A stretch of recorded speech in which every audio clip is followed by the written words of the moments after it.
Okay, hello guys. Today I want to show you how to set your terminal shortcut. For example, when I open terminal, I usually click this one or click this application, then type to search terminal and then click terminal.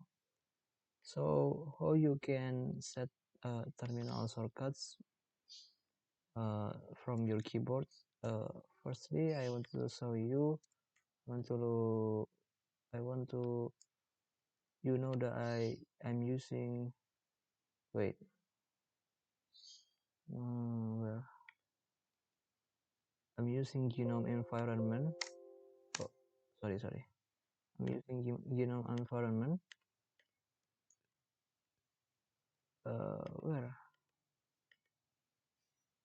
I'm using Gnome environment, you can see. Wait, I need to restart my laptop first. By the way, open this terminal and reboot. Let me full screen. Okay, wait, loading for a second.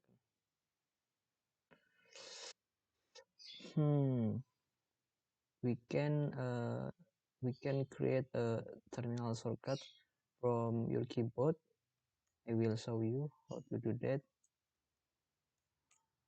Okay, by the while, as you can see, I'm using Gnome environment here, but when you click this but see Gnome for default is XFCE session, but I'm using Gnome. We can use Gnome, so I password. Wait, okay, wait, I will show you.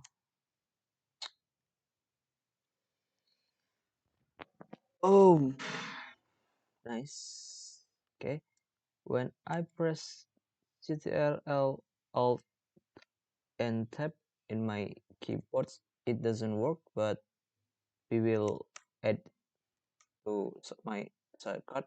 So you can go to the setting, click on this setting, or you can search setting from here. Click show application and type to search setting and click this setting. Wait, okay, and search for keyboard, this one keyboard, and scrolling down keyboard shortcuts, you can click this view and customize shortcuts. Okay, scrolling down and here custom shortcuts, you can click on this and add custom shortcuts. Yes, I will add some custom shortcuts, so you can type what you want to add in custom shortcut. I want to add terminal, and for comment is Gnome terminal, because I'm using Gnome environment in my Kali Linux, so I'm this my comment Gnome terminal. Wait, oh sorry, you need to set shortcut. Okay, just press Ctrl Alt and T. Okay, Ctrl plus Alt and T. So let's check, is it work or no? Ctrl Alt T. Yep, it's work. Thank you for watching this video. Don't forget to like, share, and subscribe. Bye.